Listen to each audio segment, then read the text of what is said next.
Welcome to qnawire. Okay, so we know the critical properties occurs when Mach number equal to 1. So now we need to use the table A32 at the back of the book to find the critical properties for nitrogen gas. So at Mach number equal to 1, if you take a look at the table, we know P over P0 is equal to 0.5283, which means that critical pressure is equal to 0.5283 P0. And rho over rho 0 is given as 0.6339. So therefore, the critical density is equal to 0.6339 rho 0. And the we have T over T0 is equal to 0.833. So I have a critical temperature is equal to 0.8333 T0. So now let's try to determine the critical pressure first. So we know the initial pressure, or in other words, the stagnation pressure is given as 700 kilopascal. So now let's plug in back to the equation to determine the critical pressure. So the critical pressure is equal to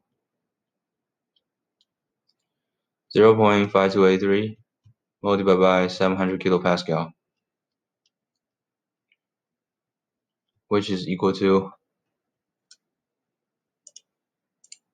370 kilopascal. Now let's determine the critical temperature.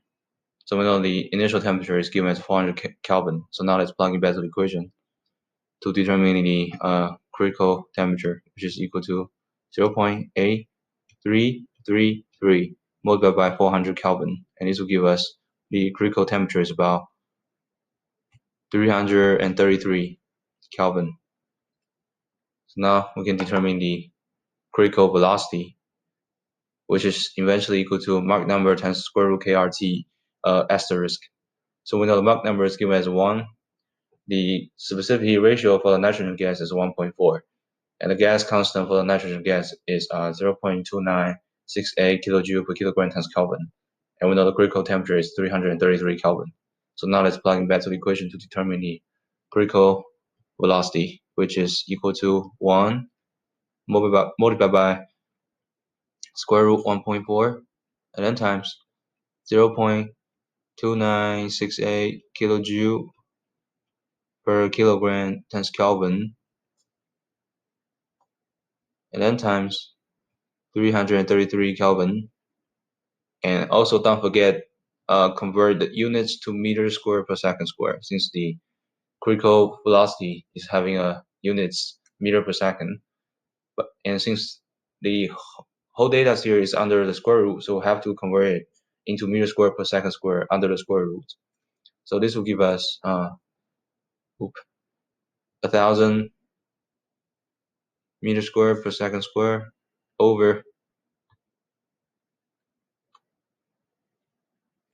1 kilojoule per kilograms. Another way to convert it, you can just simply change the kilojoule to joule. So therefore, you multiply 1,000 to get a joule per kilogram times Kelvin, and then you finish the conversion. So this is the second way to convert it. So I pick the first way, which is the conversion here with the red letters. So let's keep continue. So eventually, this will give us the critical velocity is about 372 meter per second. So now let's determine the critical density. So we know critical density is equal to 0.6339 rho 0, which can be also expressed as 0.6339 P0 over RT0. Since we know the initial density can be equal to initial pressure over gas constant times the initial temperature. And we know gas constant is 0.2968 kilojoule per kilogram times Kelvin. So now let's start our calculations. So therefore, the critical density can be equal to 0.6339 multiplied by 700 kilopascal over 0.2968 kilojoule per kilogram times Kelvin, and then times T0, which is 400 Kelvin, and this will give us the critical density is about 3.74 kilogram per meter cube. And these are the answers for this question.